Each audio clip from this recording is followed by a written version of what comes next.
Olá, a gente está aqui no 18º encontro da ANPOF, Associação Nacional de Pós-Graduação em Filosofia, e a gente vai conversar agora com a professora Carla Rodrigues, da UFRJ, ela que é bolsista de produtividade da FAPESG, com estudos em Judith Butler. E a gente vai conversar um pouquinho sobre isso, porque ela começou a estudar nos anos 2000, Butler, hoje é uma das grandes referências nacionais nesses estudos, está aqui no encontro dando um minicurso, né? Participou do minicurso, né? Isso. Inclusive muito cheio, né? Uma procura muito legal, né? De ver. E aí, sobre essa, por exemplo, a gente vê aqui no encontro um minicurso extremamente procurado. Como é que você começou a estudar Butler, né, nos anos 2000? Como é que você vê a presença dos estudos de teoria feminista e gênero no Brasil ao longo desse tempo, né, passando das últimas décadas para cá? O que mudou, se mudou? E não só apenas dos estudos em teorias feministas e gênero, mas a presença das próprias filósofas mulheres, que nem sempre os estudos são sobre teoria feminista e gênero. Como é que você vê esse caminho? Na verdade, foi muito bom realmente oferecer o minicurso. Foram 2 minicursos. Um minicurso sobre pensamento feminista contemporâneo, oferecido pelo GT de Filosofia e Gênero, e um minicurso de gênero nas escolas, oferecido na ANPOF do ensino médio. Porque a gente acha que uma das dificuldades, né, da inserção do pensamento feminista e do pensamento de mulheres, né, porque acho que é importante marcar que a história da filosofia é uma história cujo cânone é masculino, né? Então é importante que isso se modifique já desde do ensino de filosofia no ensino médio, né? Então, acho que o minicurso da ANPOF do ensino médio também foi uma contribuição nesse sentido. Agora, o que eu vejo é uma dificuldade grande da filosofia, da área da filosofia a aceitar os estudos em teoria feminista como filosóficos, porque uma das características fundamentais da teoria feminista é que ela é uma teoria ligada intrinsecamente a uma prática política. Ela não existe sem a prática, ela não existe sem um diálogo constante com a militância, com a política, com o ativismo. Ela vem e vai numa via de mão dupla com a rua. E a filosofia no Brasil, ela é muito fechada ainda em si mesma, né? Ela repudia tudo aquilo que sai do campo acadêmico para o campo político mais da polis, né? No sentido de que vai para a rua, vai para a cidade, vai para a conversa com os ativismos. É isso, por exemplo, que marca uma diferença impressionante temporal, que é na ANPOX, que é a Associação de Ciências Sociais, o primeiro GT criado para estudar as questões da mulher, a gente nem usava ainda o conceito de gênero, foi em 1990. E na ANPOF foi em 2016. Né? Então, esses 26 anos que mostram que na área de ciências sociais, ciência política e antropologia, a recepção do conceito de gênero se dá não apenas pelo viés acadêmico, mas também pelo viés de um engajamento político na construção coletiva de saberes que evidentemente têm o seu lugar acadêmico como base, mas que estão sendo construídos a partir de uma conversa com o ativismo. Né? Então, por exemplo, eu chego na filosofia da Judith Butler nos anos 2000 como uma filosofia que ecoa para mim críticas importantes a determinadas formas de ativismos de mulheres que no Brasil me pareciam praticamente que tinham chegado a um certo esgotamento e a um certo limite. Né? E a Butler, ela é para mim uma autora que reabre essa possibilidade com críticas que ela faz. Né? Então, essa ideia de um pensamento crítico que alimenta e realimenta a nossa atividade política, ela é muito importante, mas muito difícil de ser aceita num campo acadêmico tão fechado. E é interessante você falar, por exemplo, da diferença do estudo, né, de gênero na Unpox e da Anpof, que me lembra os dados da pesquisa da professora Carolina de Araújo, que a nossa presença, né, das mulheres na filosofia, na pós-graduação e na docência é menor ainda, né? Mostra, né, como a nossa presença é pequena, ela é menor do que em todas as áreas das humanidades, né? Nós somos um total menos de 30%, né, entre pós-graduação, mestrado, doutorado e docência, que é menos ainda, né, em torno de 22%. Queria que você comentasse um pouco sobre esses números, né? Por que esse número tão baixo e por que esse corredor é estreito, né? Vai diminuindo da graduação para pós? Eu acho que isso é uma das grandes contribuições da pesquisa da professora Carolina Araújo, que é porque é mostrar que dentro do grande campo das humanidades, embora haja um enorme número de mulheres nesse campo, em praticamente todas essas áreas, né, não apenas as que a gente já mencionou, como antropologia, ciências sociais e ciência política, mas também história, literatura, são campos onde a gente vê uma quantidade enorme de mulheres, em alguns casos, uma maioria de mulheres. E aí, isso, acho que por muito tempo, enevoou um pouco a presença na pós, né? A falta, né, de mulheres na filosofia, né? Porque se você sempre olhasse para os grandes números, né, das humanidades e esses grandes números, inclusive, eles são positivos no sentido de um crescimento do nível de escolaridade dessas mulheres na área de humanidade, em todas as áreas, na verdade, mas como elas são maioria, né, nas áreas de humanidades, é também aonde mais cresce, que isso durante muito tempo era uma questão da dificuldade de acesso das mulheres a áreas de exatas e de biomédicas, onde a concorrência em relação às mulheres seria maior. Então, acho que quando a gente vai olhar os dados coletados pela professora Carolina Araújo, a gente vai perceber que, de fato, um dos crescimentos, uma das razões, evidente, não é a única, mas uma das razões de crescimento do ingresso das mulheres no campo das humanidades em geral é a possibilidade de estudar mulheres, coisa que a filosofia não oferece, certo?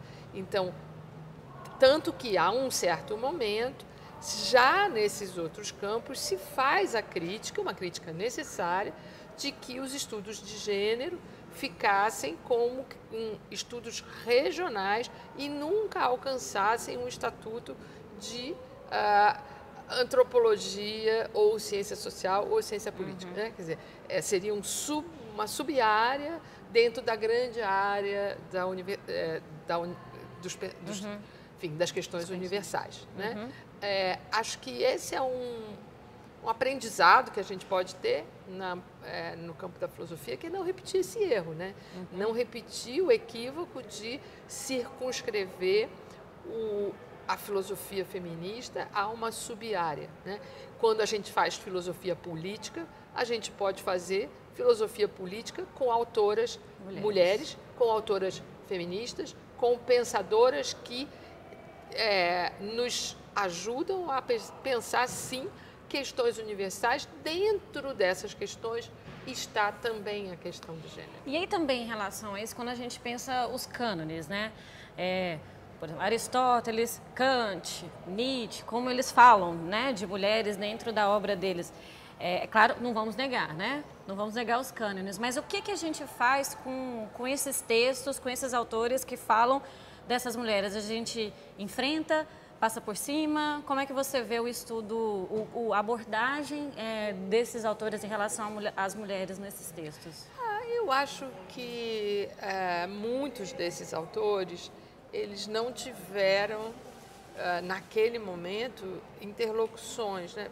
Pensar, por exemplo, Aristóteles talvez não tenha tido um enfrentamento de uma mulher grega, mas Nietzsche teve, né? Eventualmente Kant teve, trata-se de pesquisar, né? Quer dizer, então me parece que uma tarefa por vir na construção de uma epistemologia feminina e feminista é justamente recuperar autoras que fizeram as suas obras em diálogo com o cânone, né? Então, por exemplo, pegar uma filósofa, uma mulher que custou muito a ser reconhecida como filósofa, que é a Simone de Beauvoir.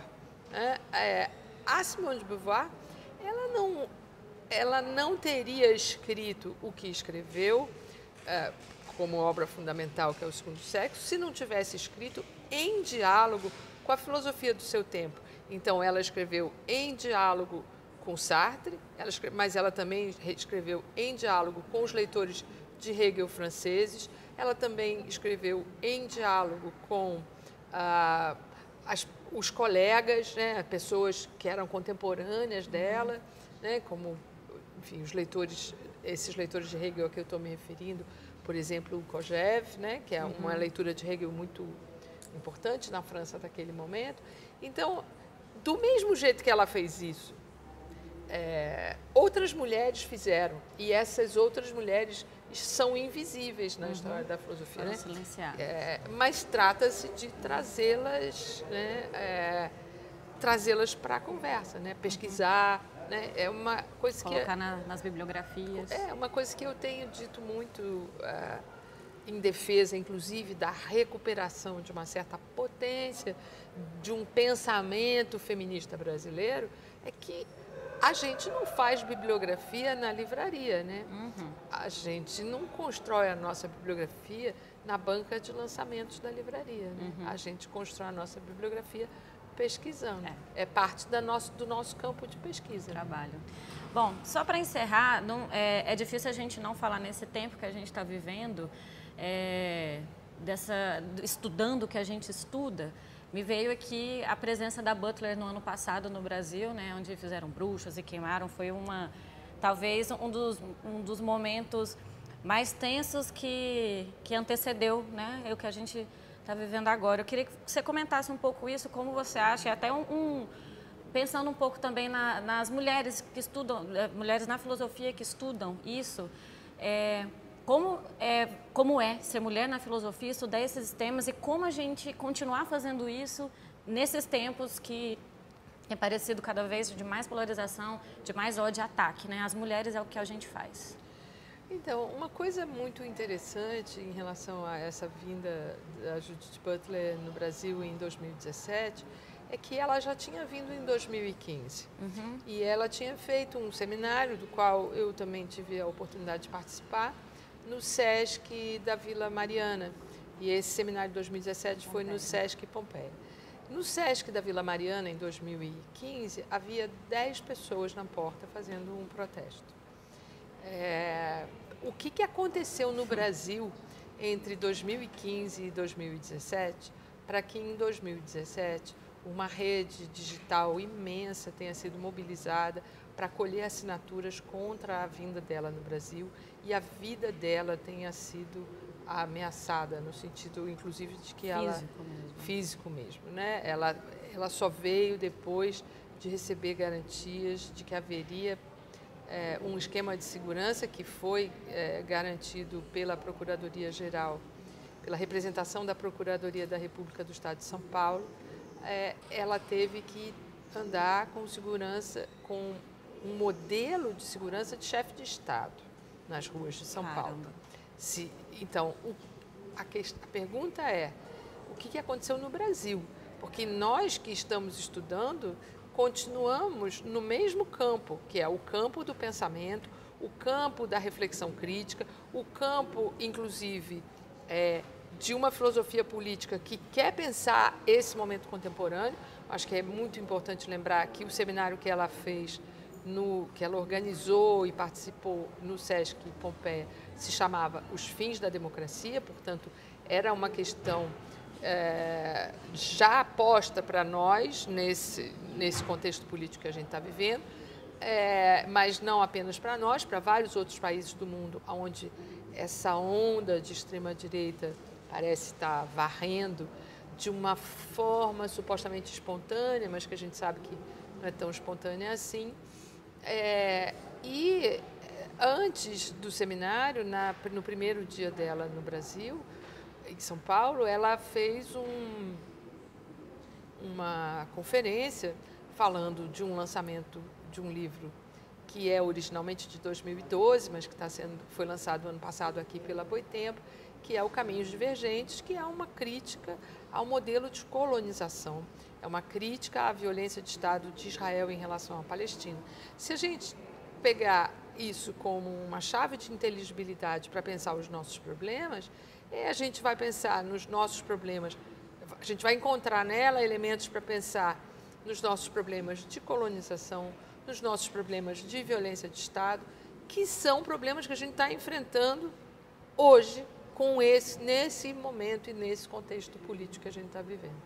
Então, me parece que a questão é o que tornou o pensamento político de Judith Butler tão atual no Brasil. É isso. Muito obrigada, professora Carla. Bom, esse vídeo foi produzido aqui no 18º Encontro da Ampof. Aqui no canal você encontra outras entrevistas, alguns vídeos de grupos de trabalho e de relatos de experiência e também todas as conferências que aconteceram aqui no encontro.